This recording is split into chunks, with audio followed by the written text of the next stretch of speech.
people.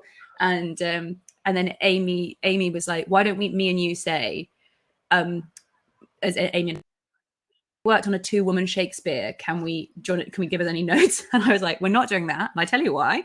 The thing that Stevie wasn't invited to the 2-man Shakespeare will outweigh the birthday gift. And the whole way through, she'll be like, where's the Shakespeare? Yeah, I won't even be looking at the fact that it's a birthday thing. Oh wait, I can. No, you've got to mute your YouTube. I'm spiralling big time. It's already out of control, Stevie. Yes, we can see we're live. Apparently, we're live. Welcome. Hello. Welcome to the Nobody Panic live episode. An attempt to do it via YouTube. I've got a brandy and orange. I've got a gin and tonic with cucumber. Hello. We've got dressed up. I've painted my nails. I can't stand up because I'm doing the classic thing of I'm not wearing any trousers. But I'm wearing this dress like a robe because it doesn't do up anymore. Look, we're all doing our best. And there's the police on their way to arrest us. The fashion police are coming for us. We've both got fancy earrings on, and then we discovered that you couldn't see them in our microphones. So I'm just wearing one out like a DJ. And I'm going to put mine next to my toucan over here. This episode, what we're going to do is we're going to take questions from the floor. Wildly arrogant to think that anyone would want to ask us any questions that would sustain an entire hour of the podcast, but that's what we're going to do.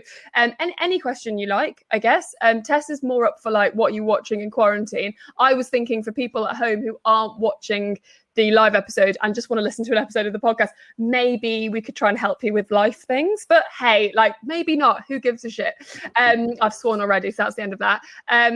But yeah, first up, we're going to do our adult thing. And if you have any adult things that you've done this week, please type them in and we'll read them out. That's how it works.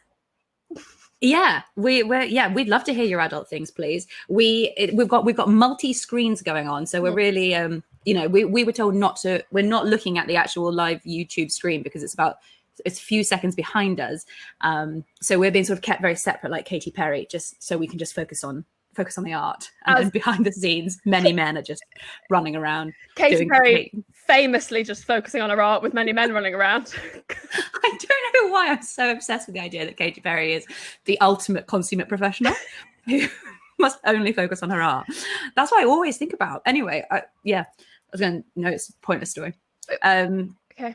Great. Yes. Well, anyway, I know we aren't looking at it, but I can see how many questions are coming in. I'm thrilled. What you are looking at it. You've cheated. I know I cheated. We were specifically told not to look, but look, Katy Perry went wild, and I looked at the question. I looked at everyone's things. Anyway, we're so thrilled that people are joining in. Thank you so much. Otherwise, it's just me and Stevie. Which would have been really nice. That would have been really nice. Before we start as well, shout out to Roy and Margie, my parents, who are watching. Woo, woo, woo. They couldn't get into the Zoom quizzes, so this was a lot easier, and they're here, which is great. I've also gone for staring down the barrel of the lens. I like it. Okay, cool. I'll just continue. What adult thing have you done this week, Tessa? Mine is, mine's a little hint and tip for anyone at her. Oh, they don't want to hear it. It was too adult. It was too. Okay, understood. I won't tell that one. In which case, I'm in a house that, and I'm sure everybody living in London in a house that was built more than 10 years ago is surrounded by somebody who built something and just thought, that's fine. That'll do. Somebody did like the most bare minimum job they possibly could have done. And then was like, done. That's done.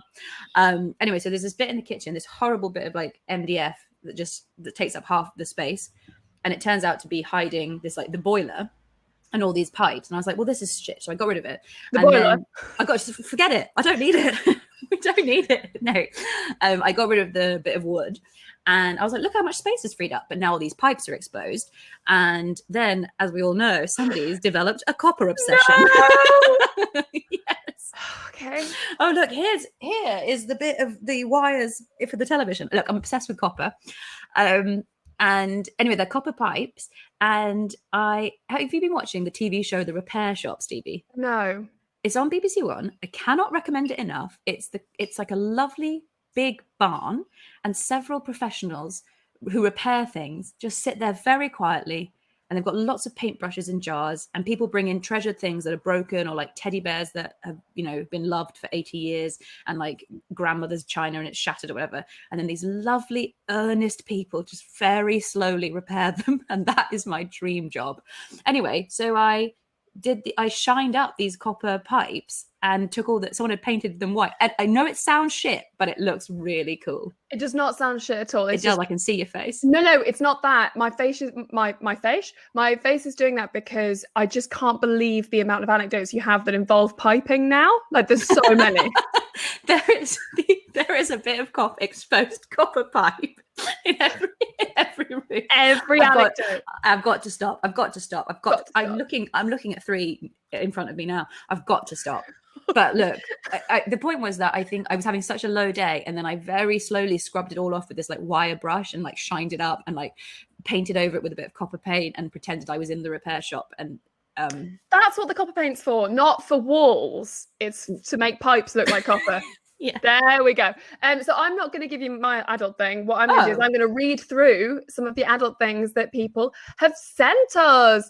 So Rachel has remembered to put the bins out and changed her bedding. Very crucial. Hope that they were two separate things. Yeah, hopefully. She's got a bin in her bed. Julie, sorry, I've not got my glasses on. That was because I wanted to look fit. Okay, Julie says, my adult thing is that I got into Goldsmiths uni, and in Tessa's voice, say I am thrilled, and you're thrilled. Is it that? Yes, of course it is. Or maybe it's this. I am thrilled. I mean, either way, we're thrilled for you. Congratulations, Julia. That's incredible. Well done. And I'm also thrilled. That's the way I say it. We're all thrilled. Amazing. Frida hoovered the flat. Can't remember the last time I did that. Yes. Yeah. Yes. Just living in dust. Okay. Can I do one? Oh yeah, please. My adult thing. I made a flower garden. This is from COVID-19 home tutoring. Glad that you took that one. I bowed out because I was too frightened. Thank you, COVID is chiming in with what they've been up to. My adult thing, I made a flower garden and have watered and deheaded my plant. Understood. Deadheaded my plants very attentively to 2 days and counting. Congratulations. That's wonderful. I remember when I was little and I realised that I didn't like gardening, and my mum would take me to we're going to deadhead the plants. It sounds so fun. But when you don't like gardening, it was sort of like ripping the heads off flowers. Have you seen The Addams Family? Oh, have I? Sorry. I'm sorry. Sorry, Wednesday Addams. Thank you. Are you... Sorry, as if the motif for your whole life is not The Addams Family. There's a bit where Morticia is like pruning some roses, and then she just like snips 3 perfect roses off the things and throws them in the bin, and that's what I always think deadheading is. 100%. I think maybe a lot of people had this at university. Maybe it was just me. But I had a crap vase that I'd found in a charity shop, and I was like, just to make this university room look a little bit more mature, obviously Scarface poster, hadn't seen it, and then a vase with dead roses in it that just stayed there for the full 3 years of university. I had to move and be like, but my dead roses. And I did that. Did you? Oh my God, I'm so glad, because I thought about it the other day. I was like, that is weird. Did you put them in there when they were dead, or they just died? No, I held them until they died. And then I wouldn't put it past you. No, I know I didn't. I actually just had really nice roses, and then they went black, and I was like, well, that's no, the thing. better. They don't decay in quite the way. They don't decay in a gross way. They decay in a dried way. So you're like, well, this is a piece. This is a piece now. This is a piece back then. Is this art? This goes so well with my Friends poster and my Scarface poster. Miles to go, full name, says, my adult thing, I bought an incense stick holder to replace my previous method of just burning it in an old raspberry jam jar and hoping the ashes don't set my room alight. Very powerful. Being an adult is so much about doing the thing and like checking and making sure, rather than just hoping for the best. That's a very non-adult thing to do. So that's really great. Miles to go, which I presume is your actual name. Holly tracked all her spending for the year so far, and turns out spends a lot of money on snacks. Correct way to spend your money. Look, get your dopamine where you can. Meg started doing her physio exercises for her shin splints again. Congratulations. I've got a lot of friends with, not to be like, so I've got a lot of friends with shin splints. As it was coming out of my mouth, I was like, what are you talking about? Sorry, Meg. I do know a lot of What people a weird flex. such a weird thing to say. It really came. Sorry, my housemate had them, and they were real. But I lived it next to it, so I don't have them. But I know what you're going through. You're having a real spiral about the shin splints. I am. Sorry for bringing it up. I would say that. I did actually physio for like 6 months last year, and the movements were literally like, do this 100 times. You're like, what? Like, or just this. Like the movements are so boring, and they feel like they're not doing anything, but they are. So it's really great that you did it. I gave up. Yeah, I was bored. I'm going to just say mark rather than the full thing. I cleaned my yoga mat. That's good. Maybe I should clean mine.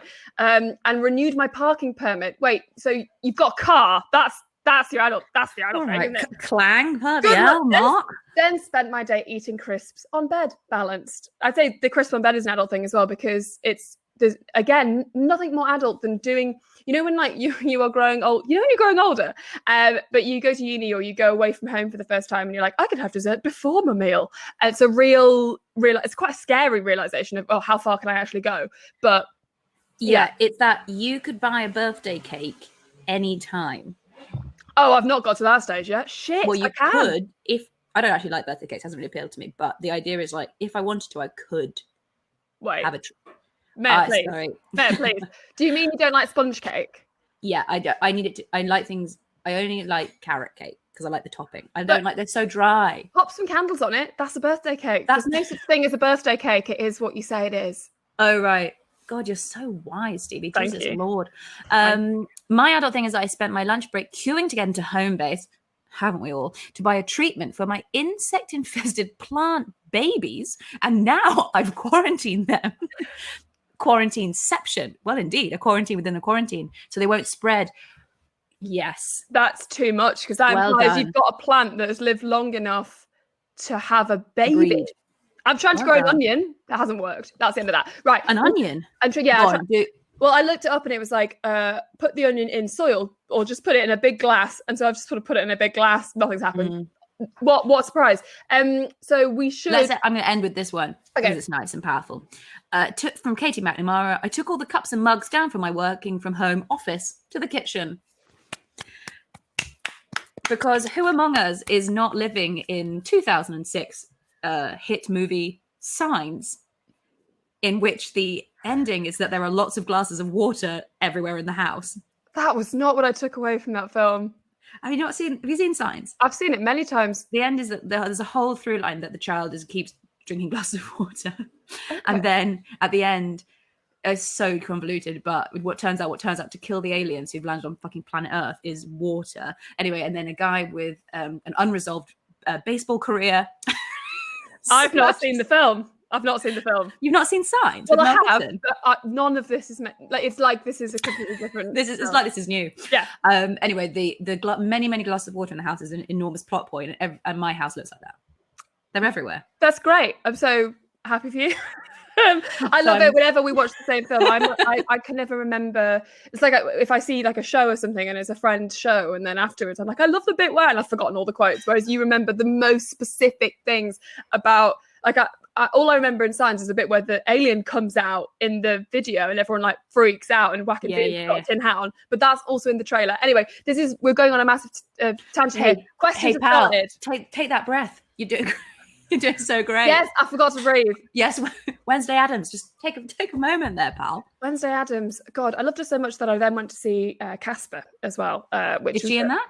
She is Christina Ricci. She is, and she's just so cool.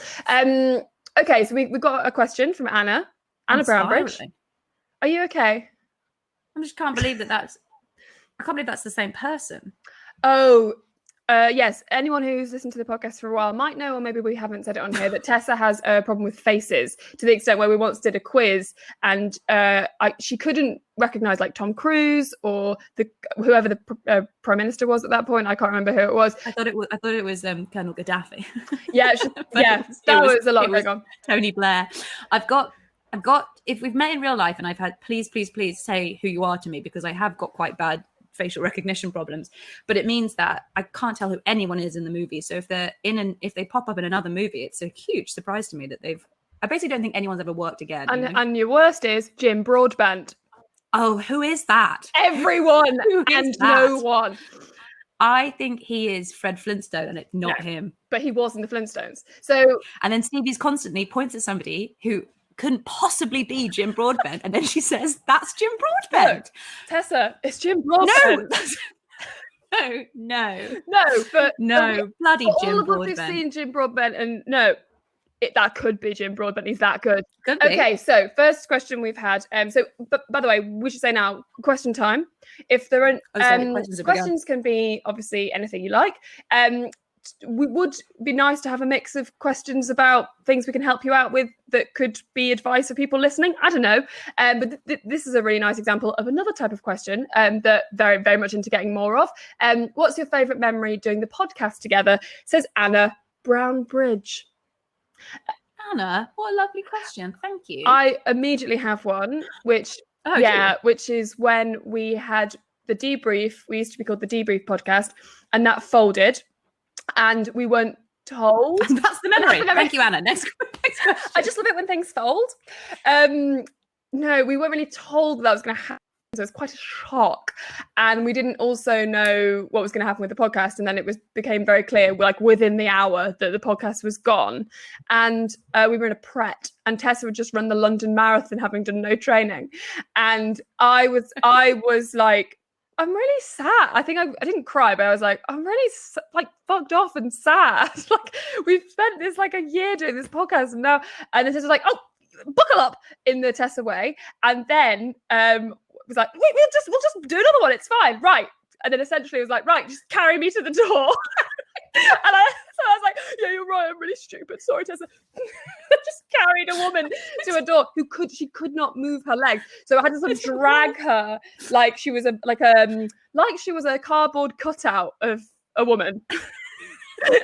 And I only find that funny now when I look back. By the time I was like, yeah, you're so right. And also, what pain you're in. I'm like, yeah, you were in a lot of emotional pain, and I was in so much physical pain that I didn't care about the podcast. Yeah. And I could not stand up. And I don't know if you've ever run much too far, but it's honestly like muscle atrophy. Like you cannot. It really takes you by surprise how incredibly bad it is. And I couldn't stand and I couldn't walk, and Steve had to carry me out. Amazing. That's a lovely, lovely memory. Mine is probably the very first, when we first started doing the debrief, and the very first time we said we just set up an email account. And we said, email us, it's just and we were like, no one will email us. And then we got such a sweet email that I remember saving it and reading it to so many people. And it was somebody just saying, thank you so much. I really enjoy listening to this podcast. I'm going through quite a tough time, and it's my favorite thing. And it was the first time ever that anybody had like listened to it, and it wasn't just me and Steve talking to each other. My mum, who's listening, and your mum, who's and Debbie. Margie, no, she's only just understood it. Great. She thinks we have a Radio 4 show, so she doesn't know what we're doing. We do. Which we do also, yeah. No, so she's very much she's a fair weather. She's only just got involved, but your mum was there from day one. And just seeing that like it was of help, and that sort of was like, not to be like, oh, if we've done some good for one person, then the whole thing's worth it. Yeah, you immediately don't feel slightly delusional sitting in the studio being like, I guess it just felt like, yeah, okay, we'll do it. Anyway, that's mine. Really good one. We've got another question from Nessa. This is an interesting one. Nessa says, my manager has asked me to show more leadership at work. Hey, manager. Any advice on how to do this? That's a really good question. And I've luckily been watching a show at the moment, and what I'm going to disclaimer, which we should have put at the start, we are not experts. You'll find out quite quickly that without doing research, there's nothing in here. But I have been watching this show recently. It's quite an old show from like the 2000s called Friday Night Lights. And it's it's about an American football team, but it's not. It's actually about their relationships and the leadership of the coach. And one thing I love about that show, and it's really like it's made me change how I'm not a leader at all, but it's made me change how I do things when I'm working with other people. And it's about like, when someone says like, be a leader, you immediately think, I should be a bitch. Like I should shout a lot, and that's actually not what people mean. What they mean is you should listen more and listen to the people who you're working with, or I guess who are under you, your underlings. don't understand office Yeah. culture at all. You know, yeah, your little underling people, your little prawns. You should listen to them more. And a good way of like going into a new job or trying to be a bit more of a leader is to maybe set up meetings and be like, okay, so what would you like to see from this department, from this situation? Is there anything that you think I could be doing better? Because there's nothing better than someone in authority that you automatically feel deference to being like, I'm just like you, and I will take some criticism. And you can maybe schedule breaks to go into the toilet and have a cry if you need it. But yeah, that would be my tip. I think that's such a good one, Stevie. That's like sit down with whoever you're the leader of, and say exactly that. Of like, what do you need to do your job as best as possible? And I guess she's sorry, grandma's on the brandy. I'm celebrating my incredibly erudite answer with a hot brandy. Imagine Stevie just finished and was like, done. Okay, I'll see you later. And that's leadership, baby. Yeah, being able to say, what do you need from me to do your job as best as possible? And to say to them, there's no wrong answers here. You can think, completely outside the box, think of anything, and give them free will. And I guess leadership is knowing that you have their back. I remember one of my very first jobs I worked when I was about 17, I worked in an Italian restaurant to a man who was mad. And sorry, every time you say about working, you bring up a new job that I've never heard that you've done. Like it's it's really impressive. Oh, well, I've done a lot of things. But the very first thing I did do was my mum, there was right outside where the bus, I got dropped off on the bus in town. Such a pointless piece of information. But what number bus was it? It was the school bus, so it was just the bus. Yeah. Thank you for asking, though. It's completely irrelevant question, Stevie. There was this thing, and so my mum said, why don't you just walk in, a child with no experience, be like, can I have a job? And I did, and bafflingly they let me, and I worked there for a long time. But he was completely crazy and horrible to us all. And then one day, some real shit had hit the fan, and it was chaos. And we were in so much trouble with a customer. I actually can't remember what had gone on, but I do vividly remember him literally standing in front of us as the staff and being to the person who was telling us off and being like, this, you'll deal with me. Do not speak to my staff like that. Like I'm in charge now, and I will take. And that understanding of like, even though it wasn't his fault, he hadn't fucked up, it wasn't his problem, to be like, I'm the boss, and my job now is to look after you. And I was like, oh wow, that's leadership. I mean, it doesn't justify how you've been completely crazy for the rest of the time, but just I think true leadership is like just knowing that your leader has your back. Yeah, trust. A lot of trust. Trust. Have another brandy. You know what? I'll pour another one. We have another question that I'm going to bring up, which is another work-based one, but I think this is really nice. It's how Asha says, any advice on how to be more confident at work? First job post-uni. Oh, first job post-uni. Baby. It's the hardest. If you listen to our...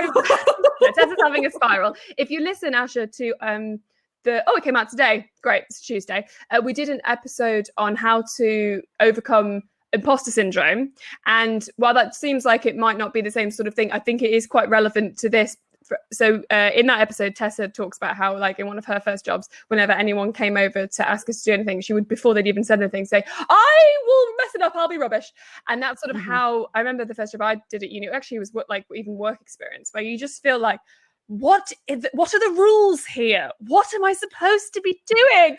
What are the right ideas? Whatever you would. I remember being terrified of needing a wee, because I'd be like, oh, then I've got to go to the toilet. What if I can't find my way back? Stupid. Yeah, I think just accept that you will spend the first week extremely hot.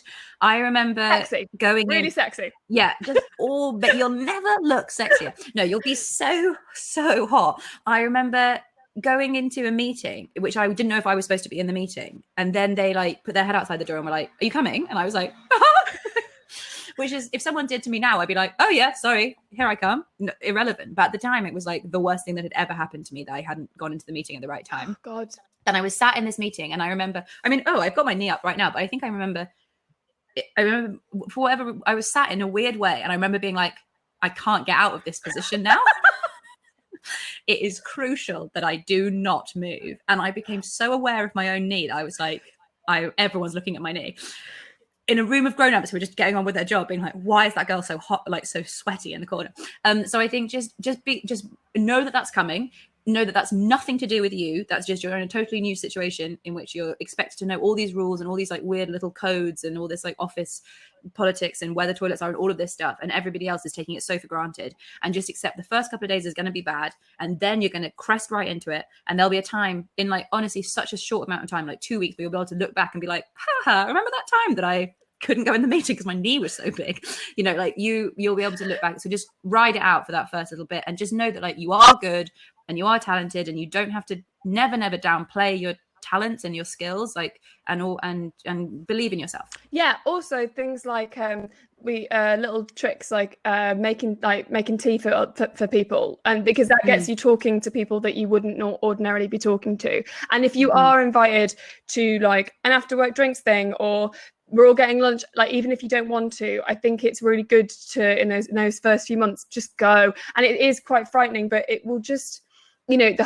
whole goal is to make you feel comfortable in that office environment, and know that everybody in that office, even if they've been working there for like 5 to 10 years, are like the same as you, in the sense that they quite a lot of the time maybe don't really know what they're doing. Do you know what I mean? Like they might know the office stuff, but they've got their own stuff going on as well, and you're not standing out by being new.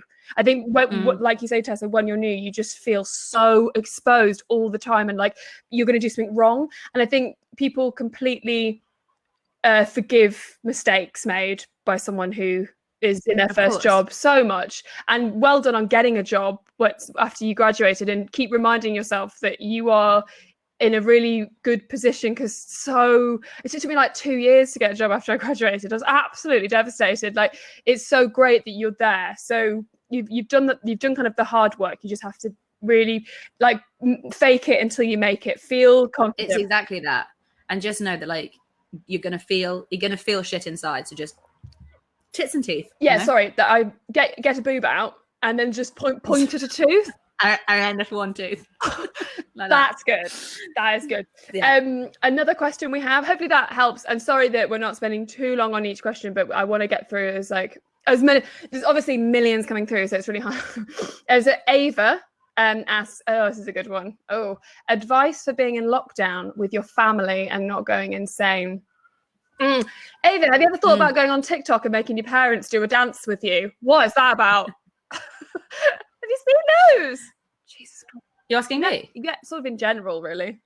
Right. But like, there's on TikTok, there's so many, like, it'll just be like a little dad, and then he like shoots out and starts doing some sort of, and they're all doing a choreographed dance. And it was like, oh God, guys, yes, you're a great family. Well done. You know, it's quite like, aren't we so in sync? Like, it's very hard, especially given how many TikToks there are. You're like, well, they look fun. Yeah. And no, it's not fun in my house. I think then this is true of like whether it's your family or your partner or your housemates or whoever you're with, to be like, is this them inherently being a terrible individual, or is this quarantine? You know, I really love this thread called this relationship. People ask questions on Reddit, relationship advice, basically. And somebody was writing in about how their boyfriend has gone completely insane and keeps calling pepper freshly cracked black pepper, and puts it on absolutely everything. And then everybody was like, maybe ask him if he's all right. Like, rather than just being like, fuck him. He's got obsessed with calling it freshly cracked black pepper. And they were putting it on brownies, on cheesecake, like covering it in stuff. And then she updated it the next day being like, thank you for the advice, and to say, are you okay? And he said that he just had got so overwhelmed with quarantine that he wanted to come out of it with a new special skill. And so the pepper was his thing. And so I think people are going a bit gently mad, and it's very easy to be like, oh my God, they're the worst person in the world, or I cannot believe I'm stuck with these people. But just be like, hey, they're going through this as well. Quarantine is making up about 80% of their personality at the moment. Like, cut them a break as best that you can. And with your family, just like, it's so hard because maybe you've become a grown up and you've left home, or you've gone away to university, and you've had to come home in the middle of your university year where you're like, I was leaving, and now I'm stuck back here. And that dynamic of like, am I the adult? Am I the child? Like, where's the power balance here? It's so hard to get right. And so I think it's just about I don't know, communicating as best as possible and like giving each other space, and if feeling like, you know, take on as much of the sort of household stuff as you can. It feels like there is like really a balance, isn't there? Because when you could be at university, but also you could be much older. Whenever I go home, I immediately have to fight to not revert to be 18 again, which is when I left. And you just feel like I'm better at it because now I go home. I've obviously been home quite a few times since I was 18 now, but each time I'm better at being like, no, don't complain about that. Like, it's just silly. Or I'll just be, it's not actually complaining. I just suddenly become incredibly lazy, and I'm like getting up at like 2 in the afternoon being like, right, it's breakfast time. Like, it's like, oh no, like hell.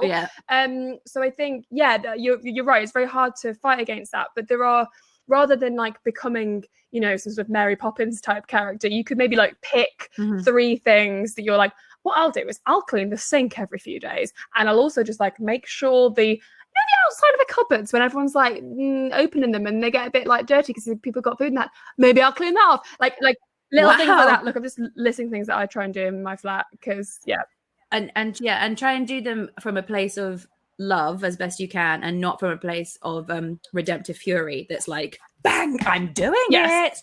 Like, I remember my dad shouted when I first moved home after university, and we had a terrible time of it because I was like, I'm a grown up, but also I've got no skills. Is this when you were applying to be head of BAFTA? Right. Correct. Same time. So that was the sort of melting pot of where I was at.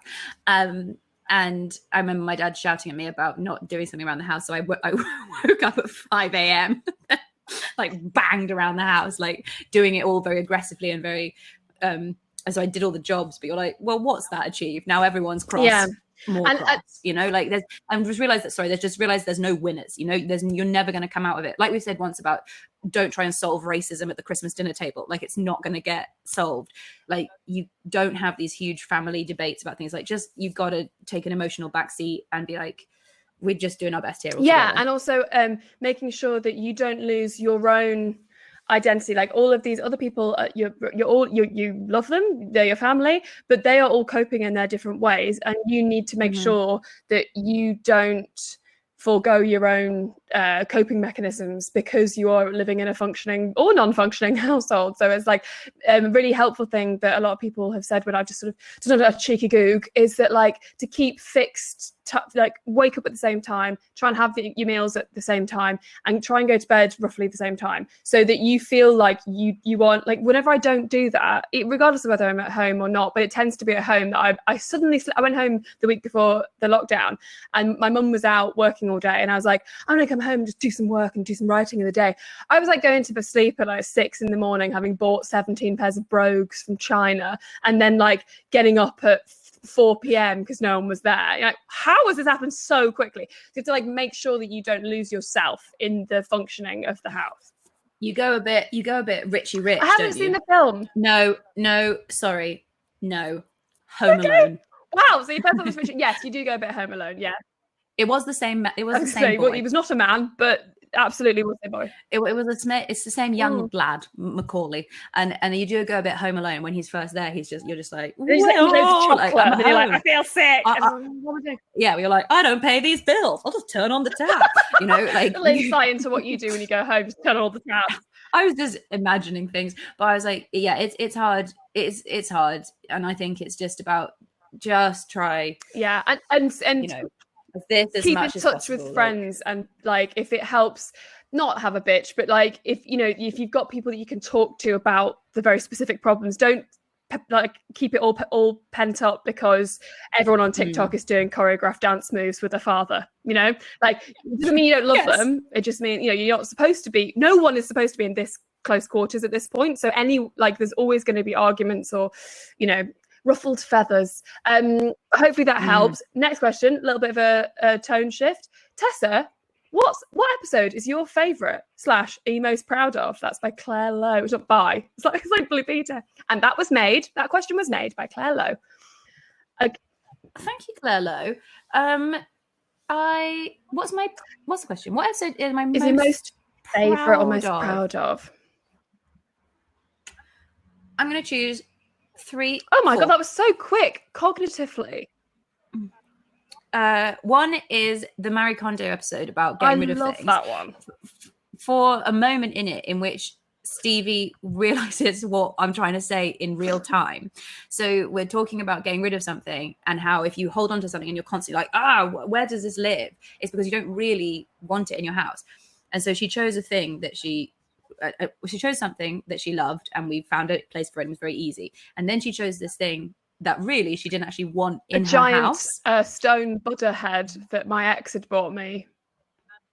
And we'd realized in real time on the podcast that this where should I put this was to do with being given this joke massive Buddha head that then when she'd been received it, everyone had said like, well, I guess you don't think it's that funny because you're not that funny. They like gave it to me at a surprise party, him and all of his friends, and they were like, here's a Buddha head, and I went like, oh, that's nice, and they went, oh right, we didn't react, oh right, and I was like devastated that I hadn't reacted. So then like an albatross around her neck.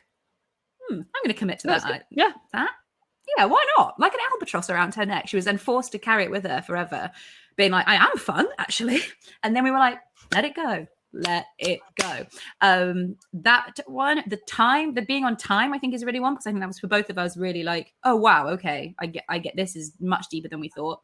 And then the last two very quickly. One is the wine episode, which we get lots of messages about because it was a real passion project of mine that I've been wanting to do for a long time. And I think Phoebe is so fantastic on it, and I think it's really fun. And then the guided run episode that we just did again. I'm very proud of that. So have you got? Sorry, I chose. No, I've got one. I'll choose one which is similar to the Buddha head in real time, where we did how to be more assertive, and I hope it was for Nobody Panic and it wasn't for the debrief. I think it was for Nobody Panic.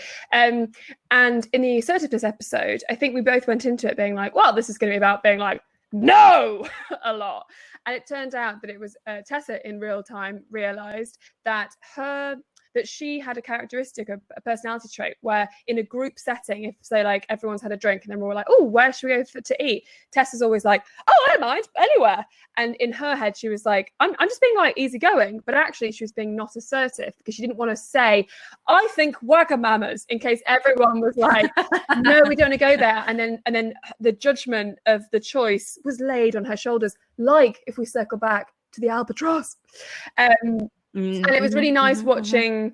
It was nice watching you realise that, oh, I may be having an assertiveness problem, which, to be honest, I wouldn't have thought you had a problem with either. But it was like that it's so multi-layered as well. And also, there's one coming up which we haven't aired yet because we did it before lockdown, and we thought let's do these kind of remote ones first, which is how to admit you're wrong.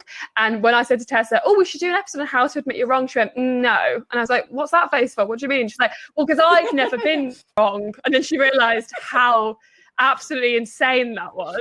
And then the episode was really nice because it was like talking about how sometimes I'm wrong, not at all, but how like we can all be wrong and not realize that we are. So that's they're mine. Lovely question. Lovely question. Should we do that one from Bronny? It says, I've been fantasizing so much about training to be a yoga teacher. I believe so much in it, but I struggle with having the self-belief.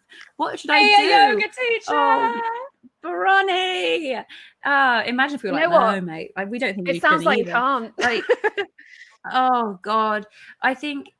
Oh, well, a friend of mine just became a yoga teacher, and he is quite a successful West End musical theatre actor, sure. And not even quite as successful, like a fully successful one.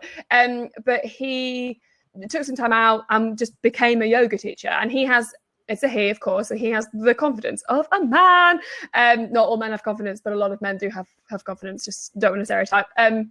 But he was very much like, yeah, I'll do it. And I think everything that I've ever done, that I've wanted to do, that I've been like, oh, I wish I could, but I can't. Whenever I've like the pain and and not the pain, but the kind of frustration of not doing it has been so much worse than the fear you feel when you start. You know what I mean? So it's totally worth doing anything that you ever go, oh, I'd quite like to do that, because you will always benefit, because you're never going to be a yoga teacher if you don't even try. And there's no way you won't. Yeah. Once you get that ball rolling, Bronny, there's no way you won't be a yoga teacher. You'll just be one. You will learn and then you'll be one. Yeah. And I think we're so good at tricking ourselves into being like, oh, I want to be a yoga teacher. And then we think like all these people we imagine in our head are going to be like, oh, I think she can be a yoga teacher, does she? Like, oh, hark, madam, or she's no good at yoga, or whatever. It's like, who's saying that? Like, that you've made those people up. Like, they're imaginary. And I think it's very, very easy to trot out this like no regrets, or like, nobody regrets the things they did on their, blah blah blah Instagram quotes with like a mountain and a girl in it. Yeah. But they're cliche because they're true, which is like, you've only got one life, don't live a less version of it because you're scared of what other people will think of you. Like, if this is your dream, like go. There's and if it's no, I was going to tell you you're getting a little, I'd quite like to hear your dumb anecdote. Is it relevant? No. Okay, well, absolutely we can have anecdote corner, but I'm just going to very quickly say that oh no, I've forgotten it because of the anecdote. Oh no, the anecdote is no, I'm joking. Oh yes, if it's a time management problem and you're thinking like, well, I've got my job and how do I get like yoga in, what's always good is to start, don't go like, okay, so I guess in 4 months I'll be a yoga teacher. Like, start small. So be like, okay, what's the next step? And like, have a little roadmap that you plan out in a notebook, or in a beautiful notebook, or a shitty piece of paper, and you just plan a little road map out, but don't ever look at anything other than the next steps. You're like, all I have to do, it doesn't matter if I pull out or I don't want to do anymore. At any point you can choose whether you want to continue down the path or not, but just focus on that one step. Yes. Yeah. And now we're in your go on. It's about the film The Love Guru. Wow. Okay. But he starts a radio show, and this fireman calls up and says, I'm getting married today, but I don't actually love this girl. I'm in love with the hose man on my fire truck. And then the Love Guru says, if your heart beats for the hose man, then you must go to the hose man. And I think about it all the time. And sometimes I even say it out loud, which is a mistake because nobody knows the film. But my point is, like, if your heart beats for a yoga teacher, to be a yoga teacher, like, go be the yoga teacher, like, do those things. And exactly like Stevie's saying, like, starting a class tomorrow with 100 people where you were the teacher, certainly overwhelming. Doing just 5 minutes of your online yoga training tomorrow, achievable, like tiny little baby steps until you're like, oh, look how far I I say, absolutely bang on relevant quote, Tessa. That was great. Always actually relevant when you push her. So Stephanie Trask, how do you maintain focus on your work while working from home? The answer is you don't, if you're used to the office environment and not just eat all of the biscuits. Clear your workspace. Oh, okay. Tessa's right in. Okay, come on. Here she comes in, strong and hard. Clear your workspace, have a proper chair. Don't do it in the bed. What are you doing? Oh no, she's too much. She says, it's too much. So clear your workspace, which is something my dad's been shouting at me since I was 5 years old, and I would sit down and do a painting in the middle of other stuff. Clear your workspace, which is something you will either do or you will spend the next 10 years ignoring. And then be like, why is everything covered in paint? You'll do a podcast and you'll tell someone called Stephanie to clear their workspace. And that's what happens. And you'll finally understand what your dad was saying, which is this is the space that is for work. And I'm not listening to my own advice because mine is over there and it's covered in nonsense. But clear the space. Just you and whatever your work implement tools are, the computer, the notepad, the stuff. It's like, this is the business here. And then it's in a separate space to everything else. Ideally, it's in a separate room, but we can't all have a beautiful mahogany study. And get yourself a timer of some kind to be like, and now I will be doing this much work for this many minutes. There's various sort of techniques like the Pomodoro or shit like that. That's like 20 minutes on, 10 minutes off. I think that's it. Also treats, which has gone down quite badly in the past when I've been obsessed with treats and work, and Tessa's been like, no, that's not the point. You can't work for treats. I'm like, I am a dog. It's not. Yes, I think no to the treats. And what do you mean no to the treats? What? Well, let Stephanie still stay here and not eat all the biscuits. Sorry. So I think the treats is tricky. And as somebody whose dress doesn't do up and was averaging about 4 bags of Tangfastic a day. No, but treats don't have to be necessarily food-based treats. Also, that the treats doesn't have to be, and now eat all of your biscuits. It could be like, oh, cool, like lunchtime, like, so you break it into little sections. So you're not thinking about, oh Yes. God, I've got 8 hours of work today. You're thinking like, okay, I've just got like 2 hours of work and then lunch. Well, that's the thing. Yeah, it's like make yourself a lovely then you can spend several hours just coloring in, you know, lovely. What part of the working day is that? That's the colouring in section, where you just be like, I start work at this time, then I do these blocks, this is it, all laid out for you clearly, and then be like, I finish work at this time and then I go home. And you can do a commute if you like, in which you leave the house, you walk once around the block, you come home, you say, how was your day? Yes, I'm saying options. I'm not shouting you down, and I'm so sorry if it looked like that. No problems. High five. Wait, touch. No, touch the. Imagine if another hand came out. Oh. That would be awful. Right. Yeah. So we find, you know, try that.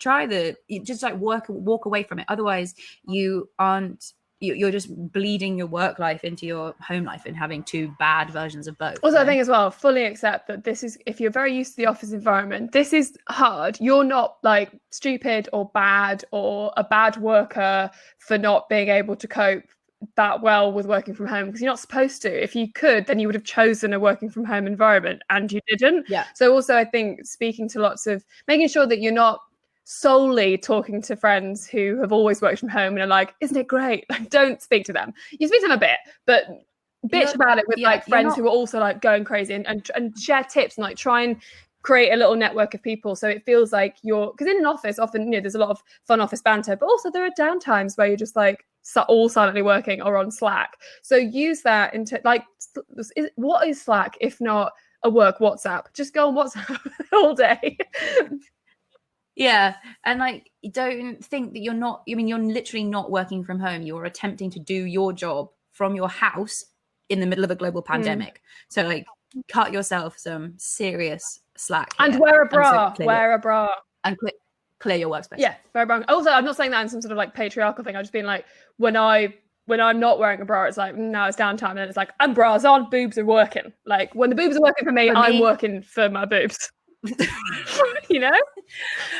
For me, it's trainers. Are they laced up? Then they're not. No, I've laced my brain up like my shoes. Then in a way. Real shoes on, brains on. Boobs up. It's go time. Okay. For me, boobs wherever. Boobs wherever they're going. Yeah, understood. And I like that about you. Okay. Real nice quick question, Abigail. Hello. Do either of you play a musical instrument? Could this be an episode? Oh. Ooh. I'll be very honest with you. Absolutely not. My dad is a musician and I've failed him. Tessa, you. Tell them who he's drummed for. Oh, I don't know. Okay, well, fun one. He did. I just feel bad. Like, he's watching and he'll be like, "Oh, great." Well, I think it's the coolest thing in the world. When I was 9, okay, the one about.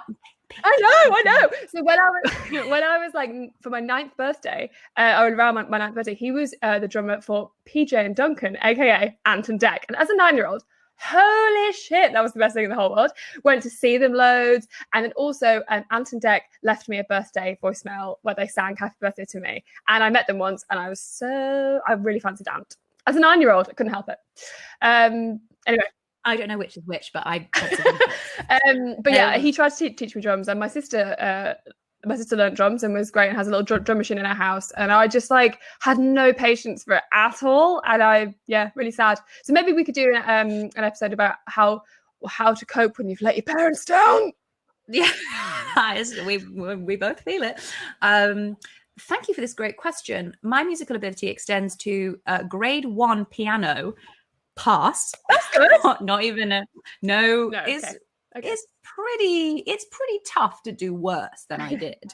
And I never progressed any further. I had this poor piano teacher called Elma who lived 6 houses down from me, and I would go to her house on a Wednesday after school, and I'm pretty sure I was the hardest part of her day, like, because I just couldn't do it. And then I really, really can't sing. When I was 6, I was in the Christmas choir in the village. I love your voice. Thank you so much, Stevie. Voice. She's tried so hard. She does try hard. So I went to the Christmas choir to rehearse, and Max, the organist, who must have been about 80, Max pulled me aside, I was 6, and said, maybe it would be best if you stood at the back and mouthed. Oh, Max! And no, just a little insight into the level of confidence this 6-year-old is packing. I came home and confidently relayed that story because I was like, he's saying that I'm so good that it would be best if I didn't show up the other kids by just That's a perfect insight into you as a person. And even when I got to secondary school and we had to sing in assembly and everyone was always laughing at me, and I truly did not know why they were laughing, because I was like, I'm fantastic. My party piece was doing There's One More Angel in Heaven from Josephine's Technicolor Dreamcoat, and oh yes, and singing the like 8-part harmony. It was just me. Wow. And I truly thought I sounded like this. I thought I should be on the stage. Anyway, no is the answer. Have I, however, been considering buying a fiddle? Yes. I desperately want to be able to play music. I want to be able to fiddle like I'm on the downstairs on the Titanic. Oh, that was not where I thought that was going, but fine.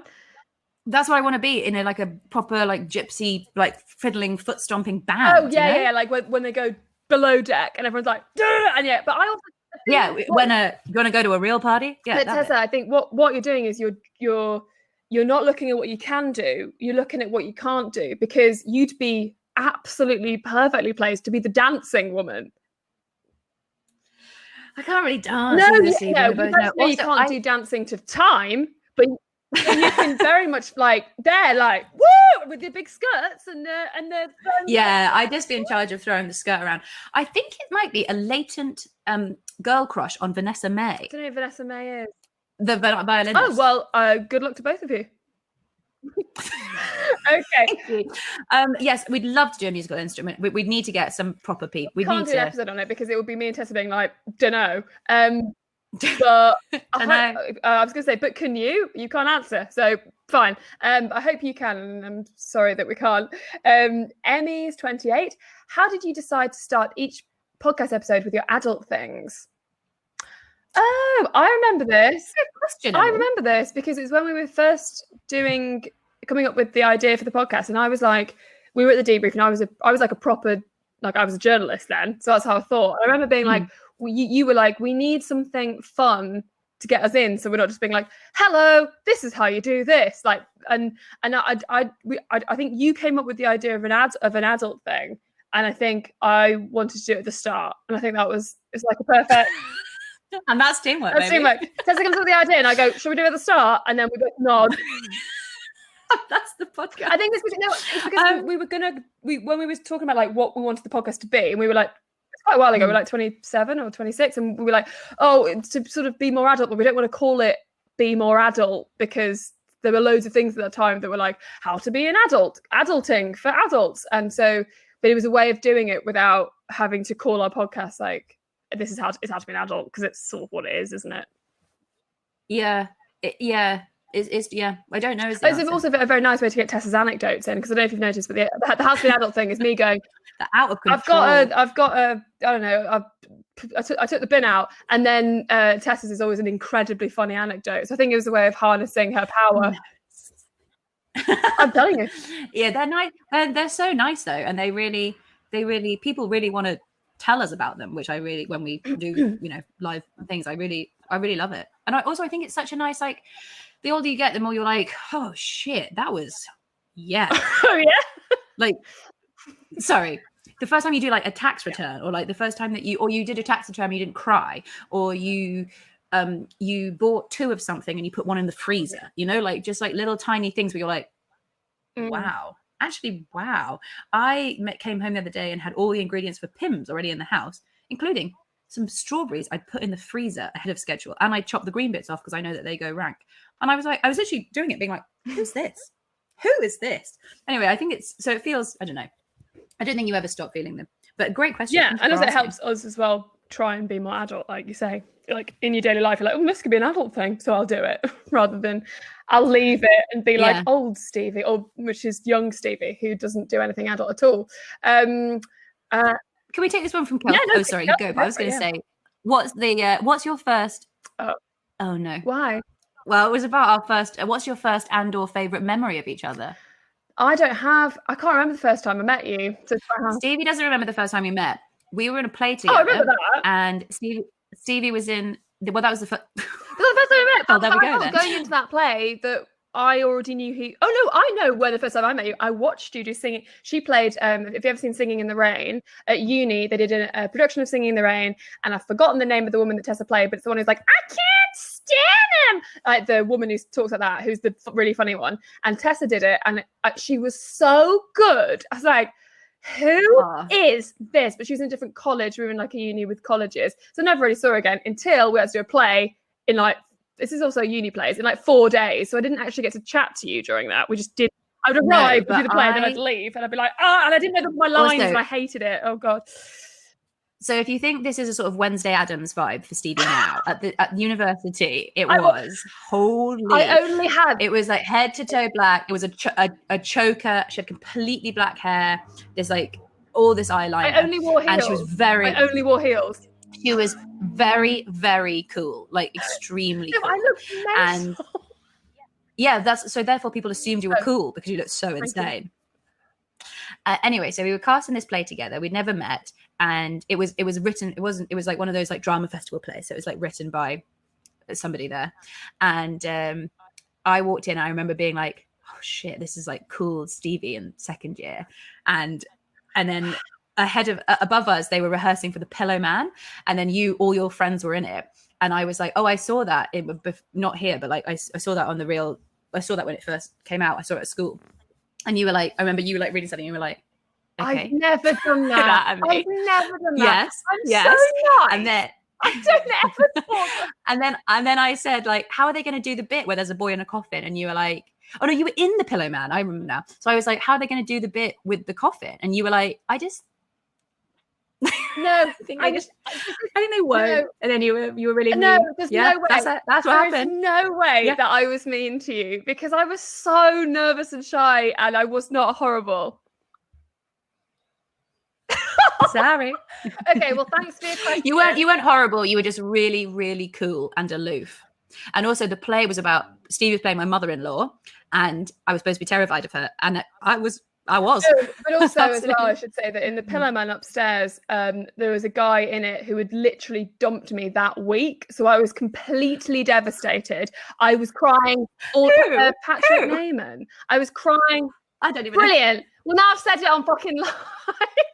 He was in The Pillow Man. Brilliant. And I was like, Ben, just cut it out. Can't. It's live. But it's fine. We're all on good terms now. But he literally just dumped me. So I was absolutely like devastated. So if I was ever mean to you, it would have been like I just wasn't saying enough words because I was.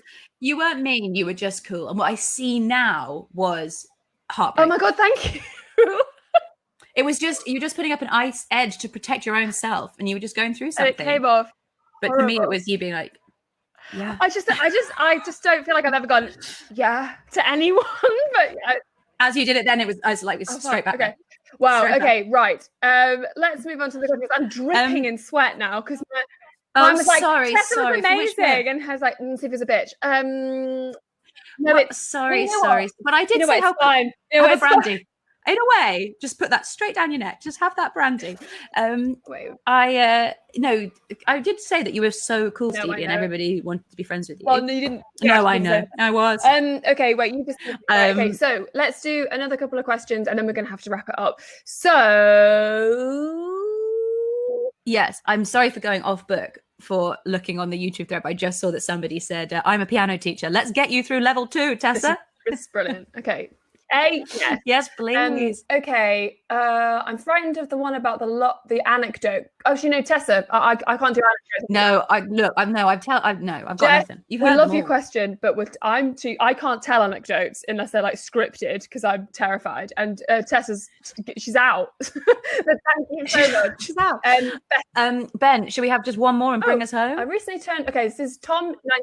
Oh, lovely. I recently turned 30 and I do not feel it at all. Perhaps related, I don't feel professional at work. Any advice on how to feel closer to my age? Professional. He doesn't work in an office. Okay. This is good, actually. Closer to your age. Turning 30, nothing. Turning 30 about, I'd say, 100 years ago was like, oh. You're nearly dead. Oh, okay. But yes.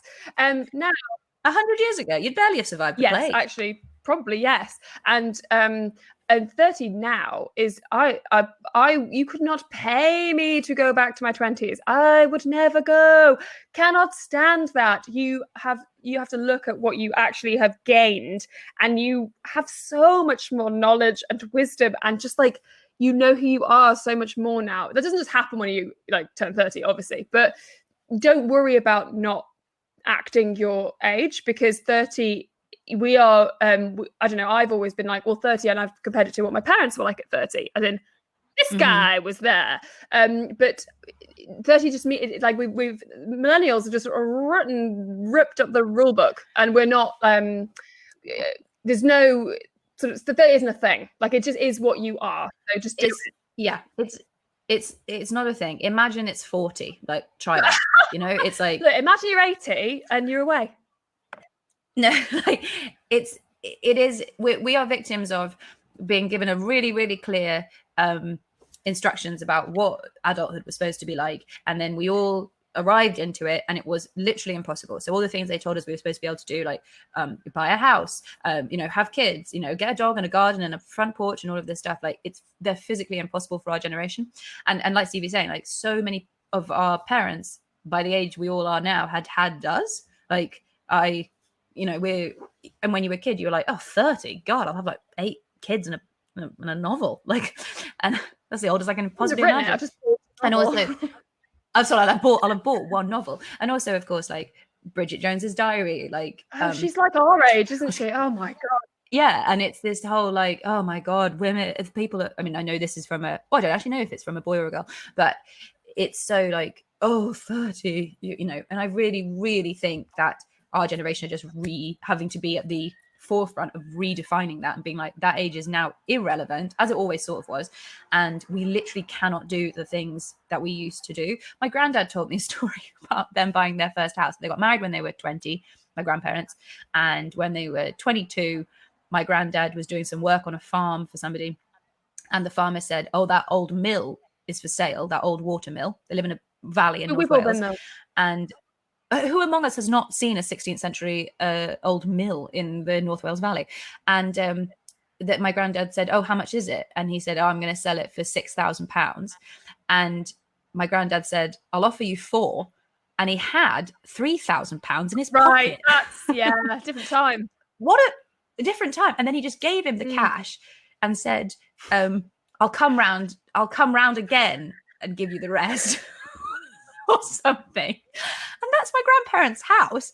And like, I don't know if you've ever experienced what it's like trying to buy a house these days, but like, it could not be, those experiences could not be more separate. And so obviously that's a pretty insane example because, well, I don't know if it is. I think things just were easier. And so we were fed stories both from the movies and from our actual parents and grandparents that were like, this is how we did it. Our first house cost £20,000, and that's where we had you and your brothers. Like, right. You know? But also the more practically, like in terms of how to feel your age, I will say that I have found since I turned 30, brilliant. Since I turned 30, I'm more like, oh no, like I will for example, I bought a black t-shirt the other day, plain black, £35 from a sustainable brand. Because I was like, one black t-shirt, that for £35 is better than buying 17 million that they keep shrinking in the wash and they keep buying them from Primark. So that's also a way. I'm not saying like to spend loads of money on t-shirts. I mean, know what you like, and you are able to now at 30 be more discerning about how you want to live. And I think that's kind of how you can feel mature, you know, like if you want to feel closer to your age, I like in terms of the adult things that we talk about, no one ever feels their age ever. You just never ever feel the age that you are, but you can make yourself feel a bit like, one of the benefits of being 30 is being like, I know what type of wine I want to drink, and I'd be like, do you have a Merlot? Thank you, sir. Goodbye. Exactly. You know who you are a bit more. You've got the confidence to be like, yeah, this is what I like, and I don't really care who knows it. There's Stevie just having a brandy. No one will tell her different, you know. And it's so in Dolly Alderton's book, Everything I Know About Love, she did did a bit end about turning 30 and said it was like leaving a cheap hostel and checking into a nice hotel. And I think that's a really good way of looking at it that makes you feel more positive about 30 and be like, yeah, it's all right, actually. And I was on a Zoom call with a bunch of school friends the other day, 2 of whom were showing us a baby and 1 of whom was breastfeeding. And if you don't have babies, or you aren't engaged, or you aren't, and so many people are getting married and doing all these sort of things, and if that isn't what's happening for you, it's very easy to be like, but everybody's doing their own book at their own pace, and they're just on a different chapter, and you just got to not freak out and don't worry about it. And I know this is really preachy because I'm one who's always like, well, we're running out of time, but it's like, what a waste of energy to be, just do. It's literally the amount of time you've gone around the sun. That's all it is. Like, it literally doesn't mean anything. It's just a number that then we've attached meaning to. So don't even worry about it. Exactly. We put all this nonsense. This is definitely 2 women who have turned 30 recently, isn't it? Who are just constantly saying, it's nothing. It doesn't mean anything. We say while screaming and clawing at the walls and having a brandy. No, it's nothing. It's nonsense. It's a construct. We've made it up. You don't have to. Don't give into it. And also, like I say, like 100 years ago, we'd all be dead. Like 30, people got married so much earlier. People did things at different ages. And my absolute favorite tweet of all time is this tweet that says, like, if I was people who are 26 now, like blah blah blah, being 26 in like the 1900s, being 26 in like 80 BC, and it says like. Sorry, my favorite thing, being 26 in 80 BC. I have lived a good life. Once I ate an apple, and thrice a pear. Makes me laugh so much, because you're like, yeah, honestly, you would have gone to your deathbed at age 26 being like, I've lived a good life, thrice a pear, and so it's all just meaningless. It's all meaningless. Just have a nice time and chill the hell out, everyone. And that's a good way to sort of end things. Have a nice time and chill out, everybody. I think it's chill out, everyone. Chill out. I'm so sorry we didn't get to everybody's questions. Sorry about that. It's so nice that you hung out with us. We didn't know if anyone would want to come. Yeah, or so we're thrilled you. Everyone. Or ask questions. It's so tricky. You did great questions. Excellent questions. And that's such a I think that's my greatest piece of thing for No, you can't stop that. You've got to finish that.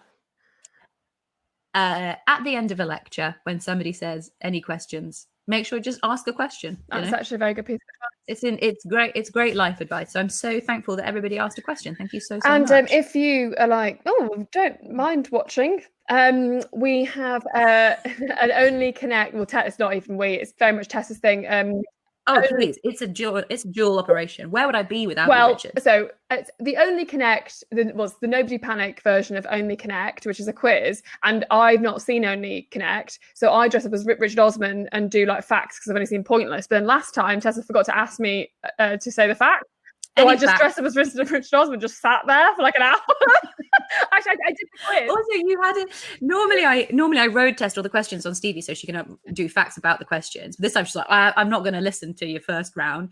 And so then all the questions were coming up in real time for Stevie, and you just kept shouting, I don't know. I didn't know. I know you don't know. I didn't get it. And you didn't know. Loved it. And you don't have to know the Only Connect sort of format. You can just have a nice time. Your brain will be good. You just want to come and play a quiz. My brain does not work with it, so I just love watching other people have a go. But we so that's on the 28th of May, and we put the Zoom link, which is the Thursday. We put the Zoom link. We've done them on the Tuesday on the past, so don't get God, don't get thrown. Someone's getting thrown. I am. And we put this. And it's 8:05 after the clap. Sorry. No, that's Richard. so fine. 8:05 after the NHS clap, if you fancy it. And then we have the Zoom link goes on our Twitter at Nobody Panic Pod on the day at 4:30, and then to get there. But yeah, thank you so much for listening. And if you're listening at home, I hope that was intelligible and it wasn't absolutely insane. But I thought your questions were excellent, and we gave some all right advice considering. I think we did. I think we did a-okay. I'm going to celebrate with a brandy. This jar of cucumbers.